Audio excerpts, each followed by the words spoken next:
quando a gente fala de commodities, né, nós temos alguns caminhos que podem ser seguidos para que a gente consiga operar, né? Você pode justamente no mercado futuro, e quando a gente fala no mercado futuro, a gente está falando de um derivativo, tá? Então, se a gente for falar opções de contratos futuros de milho, estamos falando do derivativo dos derivativos, né? Então, basicamente, adiciona uma certa complexidade ao negócio, porque já é um negócio que é derivado do milho, e você vai estar operando um negócio que é derivado do negócio que é derivado do milho. Então, entenda que tem essa certa complexidade nesse processo de você operar. Um outro caminho que você pode ir é justamente através de algum ETF, como o Corden, por exemplo, né? Então, você tem esses dois caminhos. Quais as principais diferenças? E aqui eu quero ser breve, porque no próximo vídeo eu vou destrinchar esse tema. A primeira diferença é o tipo de margem, né? Quando a gente fala, por exemplo, em operar, não sei se posso colocar até aqui, ô Merito, porque depois vai ser importante o porquê eu deixei essa minha cara, né? Quando nós vamos operar, por exemplo, o futuro de milho, né? Isso comparando com o próprio ETF de milho, saiba que você vai estar sujeito a uma outra modalidade de conta de margem, né? A gente chama spam. Inclusive, fica aqui a lembrança que foi o DJ que acabou explicando em uma aula do CDM e foi aí que eu peguei esse conteúdo para passar para vocês. Nesse tipo de margem spam, tá? Você tem alguns outros critérios que fazem com que a sua margem exigida na operação seja inferior do que uma conta margem comum, tá? Então, se você for comparar a própria operação, né? Você pode fazer uma trava de alta, por exemplo, delta 30 e delta 40. Se eu fazer, por exemplo, no futuro do S&P 500, comparando aí o próprio com o SPY, você vai perceber que a margem exigida no futuro vai ser menor. Porém, tem um detalhe. Esse tipo de conta, a margem spam, o que acontece com ela? Toda vez, né, que há uma movimentação no ativo, essa margem ela é reajustada diariamente. Então pode acontecer de que você montar uma operação no futuro agora, né, e ter alguma movimentação que possa, por exemplo, né, aumentar o desvio padrão do ativo, e a própria corretora exigir uma margem maior para você estar atuando, né, ou carregar aquela operação. Enquanto que numa operação como, por exemplo, uma venda de put, né, num SPY, ou uma venda de put em algum ETF de prato, como por exemplo a SLV, você tem uma margem exigida, essa margem vai ser exigida, já é um montante maior do que quando comparado com a margem spam, e você vai ter uma cobrança de margem em eventos onde realmente cair bastante ou subir bastante, dependendo da estratégia que você for utilizar. Então, o primeiro ponto que a gente tem que entender é que a margem exigida nas operações em futuros é inferior à margem exigida em operações em ETFs relacionados a essas commodities. Tá? Isso a gente poderia comparar com a SLV e o próprio contrato futuro de prata. Um outro ponto que a gente deve estar ciente quando nós falamos de operar opções de futuros, né, é justamente o multiplicador daquele futuro. O que isso quer dizer? Né?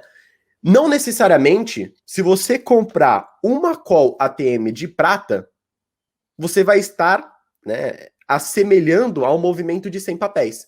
Quando a gente compra um contrato de Apple, né, uma call de Apple, lembra que a gente tem essa relação?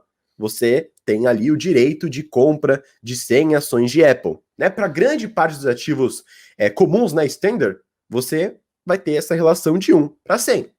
Seja para ETFs, né, os ETFs mais comuns, seja para as ações, né, Bank of America, independente do ativo que você for, sempre essa relação 1 para 100. Porém, o que acontece com os contratos de futuros das próprias, independente qual seja, você tem um multiplicador. Por exemplo, da prata é 5.000. Então perceba que você tem uma alavancagem nesse processo. No mini índice do S&P 500 é 50. Ou seja, você em vez de estar 1 para 100, que seria o comum no SPY, por exemplo, no mini contratos futuros do S&P 500, você vai ter um multiplicador de 50. Então, para você acompanhar o S&P 500, né, se você fosse acompanhar uma operação de compra de uma call do SPY, você teria que comprar 2 calls no mini índice. Tá? Então, essas são pelo menos as duas principais diferenças. Você tem alguns componentes, como, por exemplo, alguns futuros, você tem essa obrigação de exercer, né? Então já saiba que opções de futuros, você não compra aquele direito, se você compra, você já vai ter obrigação se você for comprar diretamente os futuros. E o que pode acontecer é que alguns futuros, eles podem ser exercidos, né? O ativo subjacente pode vir como físico.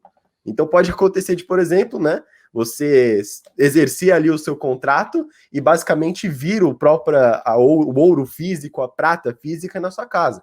Alguns outros futuros de commodities, por exemplo, não entregam como gás natural, né? Não entregam gás natural, eles são convertidos para dinheiro, e alguns sim. Então vale a pena você até acompanhar, por exemplo, na Tasteworks, qual que é transformado, né, após o exercício em realmente produto físico, e em qual vai ser enviado só justamente o caixa, né, o valor equivalente. Então, acredito que essas sejam as principais diferenças, né? Você tem algumas outras, como por exemplo, o próprio tempo de mercado, né? O futuro a gente sabe que ele acaba atuando ali quase 24 horas, com exceção ali de um tempo, de um intervalo, de algum reajuste, né? Que normalmente é 1 hora, enquanto com o horário do mercado padrão, né? Do pregão, ele tem ali o seu tempo das 9 às 4 do nosso horário aqui. Então, são alguns detalhes que vocês precisam prestar atenção. Quando a gente vê aqueles números, né, ponto .531, ponto 452, deixa eu ver se eu consigo encontrar um aqui, eu já até compartilho a tela para ficar mais claro. O de Corne, deixa eu ver se eu tenho... Deixa eu ver se eu encontro alguma aqui. Barra 6A1. Eu tô com o de Corne aqui. Não sei se dá para compartilhar, Merito. Boa. Quando a gente vê aqui o bid e o ESC, né? A gente tem um bid aqui de 27.500 e um ESC de 43.375, tá? Basicamente eles só adicionaram uma casa, não é nada fora do comum, não pensa que isso aqui é 45 mil, não pensa que é tipo, nada, na verdade, né? Não acha nada que esses 3 pontos aí, no caso, esses 3 números após a vírgula é alguma coisa super confusa, não, são basicamente 3 casas que foram adicionadas. Então perceba que aqui, ó, ele já mostra o próprio multiplicador do milho, tá? Então aqui a gente já tem um multiplicador que nesse caso é 50 e eu tenho uma margem exigida de 2.300 aqui no caso, tá? 2.268, se a gente for pegar o número exato. Então a margem exigida ela é menor quando nós falamos nos futuros versus o próprio ETF. Algumas coisas é justamente, né?